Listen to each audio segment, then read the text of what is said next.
Hi guys, Maikeru here. This is the 10 HP Hero episode 23. In this episode we get 2 more 99s and we only have 2 more to go. So we got some pretty damn good gains over the last couple of weeks on this character and I'm going to show them in this video. We're slowly but surely actually becoming maxed on this account and it's been under a year. Super hyped to finally max this guy, probably on double XP weekend. As I really doubt I'll train thieving off of double XP, just because it's so annoying to coach volunteers. Starting this video off with a really awesome event in the Grand Exchange for things like a 10 HP pure that summoning is really annoying to train on. It's 100% AFK, you get about 5 minutes of AFK and it's probably around 40 to 50k summoning XP an hour. But because I have double XP in summoning, it's around 100k experience an hour and it was working out that I was getting over 1 mil experience a day. Getting 1 mil XP a day in summoning by 100% AFK in it without using any charms is insane if you ask me. Obviously on a main, charms are way easier to get than on a 10 HP, so this event isn't really worth it for mains, but for unique accounts like mine, it is a godsend.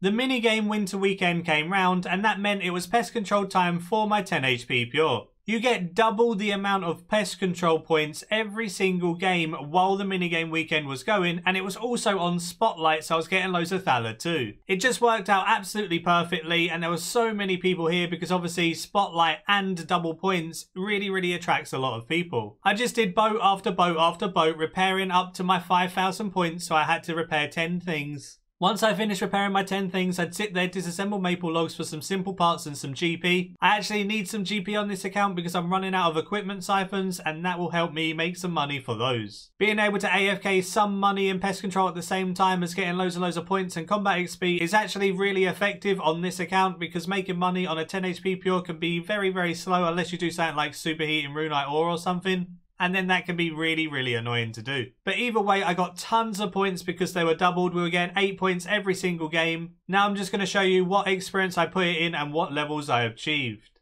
I got 1,000 points pretty quickly, about halfway through day 1. I put all of the points into defense as it was level 95 and I want to get it to 99. So I just spammed all of those points into defense and the first 1,000 points got me from 95 to 97. I then repeated this process with the second 1,000 points I got at the beginning of day 2. This 1,000 points was exactly enough to get me from 97 to 99 defense, and now it was time to focus on purely getting attack as that's my last combat. You guessed it, I got another 1,000 points, spent all of the points into attack this time and got from 81 to 86. Then I got my 4,000 points for the weekend. I've got around 4,100 points in total and it got me to 90 attack. So I've went from 95 to 99 defense and then 81 to 90 attack just from this weekend doing pest control. The double points really aided me here.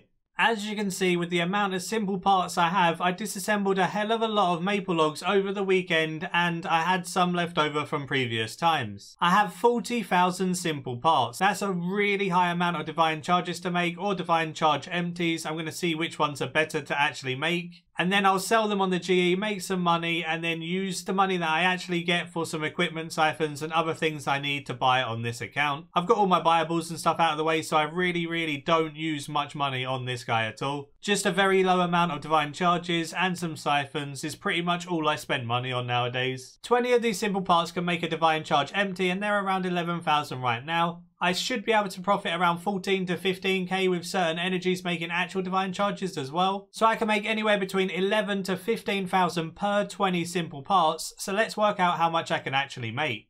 Because I have 40,000 simple parts, that means I can make 2,000 divine charges or divine charge empties. If I made them into divine charge empties, that's 22 million GP. And if I made it into divine charges, I could make up to 30 million GP, but I'd have to wait for buy limits. So I'll probably put an offer in for some incandescent energy and some brilliant energy, as those two seem to be the best right now. Radiant energy seems pretty decent as well, so I'll just have to check which energies are the best and which ones are buying at a good price. Then I can just stick a buy offer in for those energies and make some money that way. 22 to 30 mil out of those simple parts, I'm definitely not going to complain. Doing the event in the Grand Exchange, my summoning level did actually rocket up pretty quickly. Like I said, 1 mil XP a day. I got 90 summoning and then before I knew it, I was already 99. I think 90 to 99 summoning took around a week, so with bonus XP, it was actually kind of speedy for how AFK it was. I always AFK on my 10 HP pure, so this was just the perfect event for me to get my summoning up. Didn't have to use any charms, didn't have to go loot share, didn't have to go do any charming moths, anything like that, and I'm 99. That's another 99 ticked off, so we've got defense and summoning this video. Only attack and thieving to go, boys.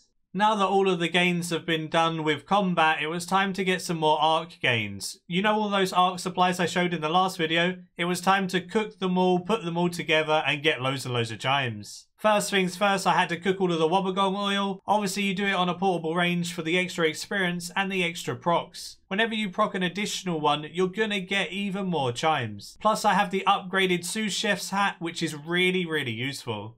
So I have a 5% chance to save from the hat as well, which then means I'm making so many extra chimes. After cooking all of the wobbegong oil, I then had to transmute with my divine energy. What I need to do is, because I have so much Alea sea salt and I don't do tortles, I need to turn the sea salt into wobbegong oil and then the wobbegong oil into tortoiseshell bowls. But I have plenty of ancestral energy and I can even sell some of that if I really wanted to at the end as well. Also remember, whenever you're transmuting, wear the divination cape for the proc chance, as it's super helpful. This right here is by far the most painful experience in RuneScape, especially when you have this many supplies to make shark soups with. As you can see in my inventory, I have enough supplies for over 15,000 shark soups. This means I need to do this 15,000 times and it's just so stressful. It's like semi-AFK, but it's not AFK enough to actually go do something productive, so you kind of still have to sit here and do it all the time. It just takes so long to make all of the uncooked shark soups when you have so many supplies. I really need to get into a habit of not hoarding so many supplies and doing it like 2k at a time, and it'll feel much better. But after a while, I finally got all of the raw ones made, which then means I could just AFK cook. AFK cooking is by far easier. It's about 60 seconds of AFK every inventory. I can actually do something productive on another account or do stuff for videos while cooking. Just making those uncooked shark soups took me nearly a day, and it's so tilting how long it takes. I'm just glad I can start AFK cooking now, and then I'll show you the end product of how many soups I actually made. Finishing this video up, just looking at the supplies now. As you can see, I still have 106,000 ancestral energy, which is actually 212,000 chimes if I sold that. I have a lot of sliced mushrooms, bundles of bamboo, and then I'm running a bit low on Alea sea salt, tortoiseshell bowls, and wobbegong oil. But I now have 16.5 thousand shark soups. 16.5 thousand shark soups with both sell price commodity increases is around 1.7 million chimes. Combine that with my ancestral energy and my other resources, I have over 2 million chimes now. I just need to make sure I sell 30,000 chimes worth every single day. The limit is so annoying, I don't even know why it's still there. But yeah, I'll sell 30,000 worth every single day and eventually I'll get my 2 mil. Anyway, that's it for this video. Hope you did enjoy. Subscribe if you're new for loads of future content similar to this. And until next time, see ya.